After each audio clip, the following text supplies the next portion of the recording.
प्रश्नावली 9.1 प्रश्न नंबर 3 है आपका।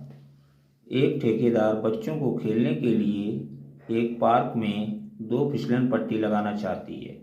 ये आपके बच्चों के खेलने के लिए 2 फिसलन पट्टी हैं। चित्र में देखेंगे जब बच्चे सीढ़ी से चढ़ेंगे तो यहाँ से फिसलेंगे और एक ये है। 5 वर्ष के कम उम्र के बच्चों के लिए, जो बच्चे 5 साल से छोटे हैं, के लिए वह एक ऐसी फिसलन पट्टी लगाना चाहती है जिसका शिखर 1.5 मीटर की ऊंचाई पर हो। ये जमीन है, जमीन से 1.5 मीटर की ऊंचाई तक 5 साल के बच्चे खेलेंगे इस फिसलन पट्टी पर। इस फिसलन पट्टी पर 1.5 मीटर की ऊंचाई पर हो और भूमि के साथ 30 अंश का कोण बनाए। जबकि इससे अधिक उम्र के बच्चों, 5 साल से अधिक उम्र के बच्चों के लिए वह 3 मीटर ऊंचाई की एक अधिक ढाल की फिसलन पट्टी लगाना चाहती है जो भूमि के साथ 60 अंश का कोण बनाती हो। प्रत्येक स्थिति में फिसलन पट्टी की लंबाइयां क्या होनी चाहिए? ये कहा गया है कि छोटे बच्चे हैं जो 5 साल से कम उम्र के, उनके लिए 1.5 मीटर ऊंचा रखा गया है फिसलन पट्टी। इस फिसलन पट्टी की लंबाई बताइए। और जो बड़े बच्चे हैं 5 साल से, उनके लिए ऊंचाई 3 मीटर रखी गई है और फिसलन पट्टी की ढाल ये है। तो पूछा गया है फिसलन पट्टी की लंबाई बताइए। इसमें 60 अंश का कोण है, इसमें 30 अंश का कोण है। तो चलिए सवाल हल करते हैं। पहले हम 30 अंश के कोण के लिए देखेंगे। इसमें आपके पास लंब है, आपसे पूछा क्या गया कर्ण, यानी फिसलन पट्टी की लंबाई पूछी गई है आपसे। और इसी तरह यहाँ पर आपसे फिसलन पट्टी की लंबाई पूछी गई, आप ले लेंगे यहाँ पर फिसलन पट्टी की लंबाई स्मॉल एल।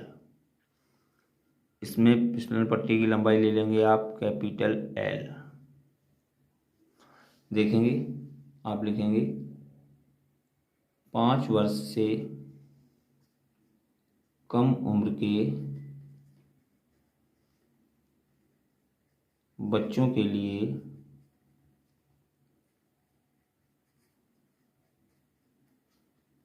फिसलन पट्टी की लंबाई बराबर एल मीटर माना 5 वर्ष से कम उम्र के बच्चों के लिए फिसलन पट्टी की लंबाई स्मॉल एल मीटर है। तब देखेंगे लंब और कर्ण आपके पास है, तो साइन 30 अंश बराबर लंब कितना है 1.5 मीटर और कर्ण कितना है आपके पास स्मॉल एल। तो साइन 30 की वैल्यू होती है 1/2 बराबर 1.5/एल। एल का गुणा 1 में करेंगे, एल एकम एल, और 2 का गुणा 1.5 में करेंगे, 1.5 दूनी 3 मीटर। फिसलन पट्टी की लंबाई कितनी होनी चाहिए? 3 मीटर। आप देखेंगे कि जो बच्चे 5 वर्ष से छोटे थे उनके लिए फिसलन पट्टी की लंबाई कितनी निकली? 3 मीटर। अब हम लिखेंगे 5 वर्ष से अधिक माना 5 वर्ष से अधिक उम्र के बच्चों के लिए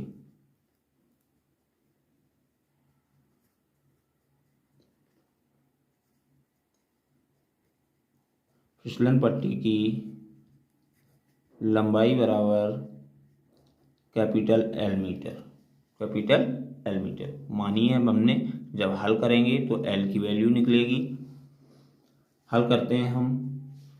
इसमें भी देखेंगे लंब 3 मीटर और कर्ण हमारा एल है, तो साइन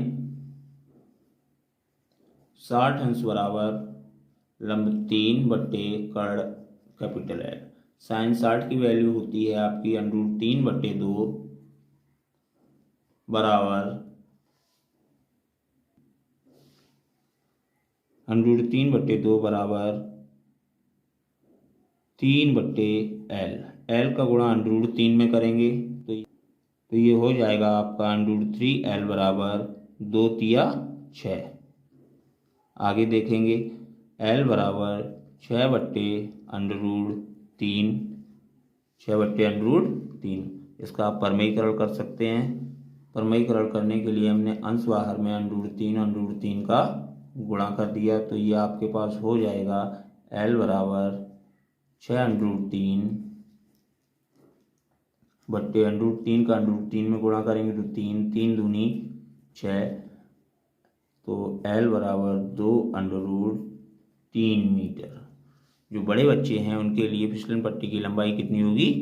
2/√3 मीटर, और छोटे बच्चों के लिए 3 मीटर। इस तरह ये आपका सवाल पूरा होता है। अगला प्रश्न, प्रश्न नंबर 4 है आपका प्रश्नावली 9.1 का प्रश्न नंबर 4 है, भूमि के एक बिंदु से जो मीनार के पाद बिंदु से 30 मीटर की दूरी पर है, मीनार के शिखर का उन्नयन कोण 30 अंश है, मीनार की ऊंचाई ज्ञात कीजिए। ये हमारी मीनार है हमारे पास, और इस मीनार के पाद से, इस बिंदु से 30 मीटर की दूरी पर, 30 मीटर की दूरी पर, इस बिंदु से 30 मीटर की दूरी पर मीनार के शिखर का उन्नयन कोण 30 अंश है। इनको नाम दे देते हैं ABC।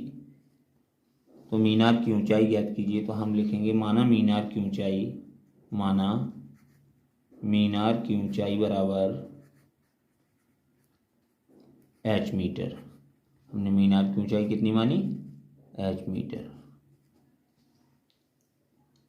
तब देखेंगे tan 30 बराबर लंब और आधार है, तो tan लेंगे, tan 30 अंश बराबर h/30। tan 30 की वैल्यू होती है 1/√3 बराबर h/30। 30 का गुणा 1 में करेंगे, h का गुणा √3 में करेंगे, तो √3h बराबर 30, और h बराबर हो जाएगा आपका 30/√3। आप इसका परमीकरण कर देंगे, अर्थात अंश बाहर में √3 का गुणा करेंगे। जब √3 का गुणा करेंगे तो आप देखेंगे h बराबर 30√3 बट्टे √3 3 हो जाएगा। 3 से 30 काटेंगे तो 10 बार कटेगा, तो ये आपका हो जाएगा h बराबर 10√3 मीटर, या h बराबर 10 गुणा 1.732। h बराबर 10 का गुणा करेंगे 1.732 में, तो ये हो जाएगा 17.32 मीटर। ये भी आपका आंसर है और ये भी आपका आंसर है। इन दोनों में से आप कोई भी हल करके रख सकते हैं, कोई परेशानी वाली बात नहीं है। सवाल नंबर 5 है, भूमि से 60 मीटर की ऊंचाई पर एक पतंग उड़ रही है। ये जमीन है, ये ऊंचाई हमने ले ली 60 मीटर। 60 मीटर की ऊंचाई है ये। 60 मीटर की ऊंचाई पर यहाँ पर कोई पतंग उड़ रही है। पतंग उड़ रही है, पतंग में लगी डोरी को अस्थायी रूप से भूमि के एक बिंदु से बांध दिया गया है। मान लीजिए इस बिंदु से यहाँ पर पतंग की डोर को बांध दिया गया है। ये जो पतंग उड़ रही है, इस बिंदु से पतंग को बांध दिया गया है।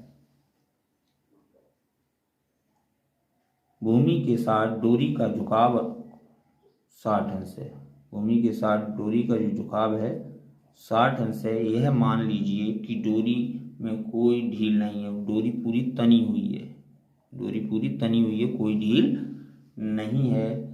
डोरी की लंबाई ज्ञात कीजिए, यानी इस डोरी की लंबाई ज्ञात करनी है। मान लेंगे डोरी की लंबाई बराबर L, कैपिटल L ले लेते हैं हम। तो देखेंगे आप प्रश्न को,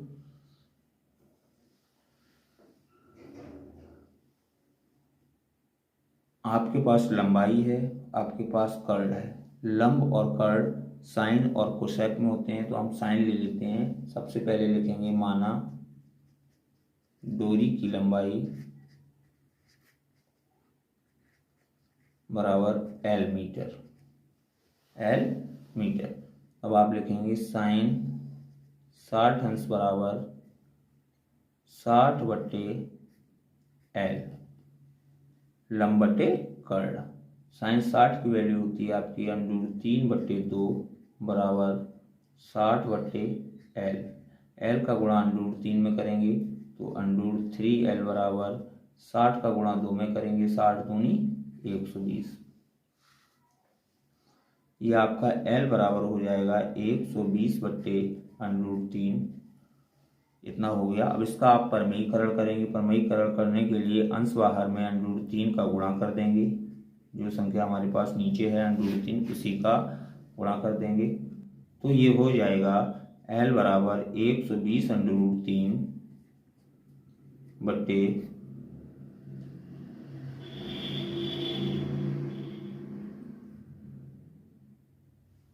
√3 का √3 में गुणा करेंगे तो 3, और जब 120 को 3 से काटेंगे तो ये 3 चौक 12, 40 बार कटेगा। तो इस तरह से आपका आंसर निकलेगा 40√3। इसको आप दशमलव में भी निकाल सकते हैं। दशमलव में निकालने के लिए आप करेंगे L बराबर 40 गुणा 1.732, L बराबर ये 0 है, ऐसा ही लिख लेंगे। 4 दूनी 8, 4 तिया 12 की 2, हासिल लगा 1, 4 सत्ते 28 और 1 29, 4 एकम 4 और 2 6, 3 अंक बाद दशमलव 69.280 मीटर।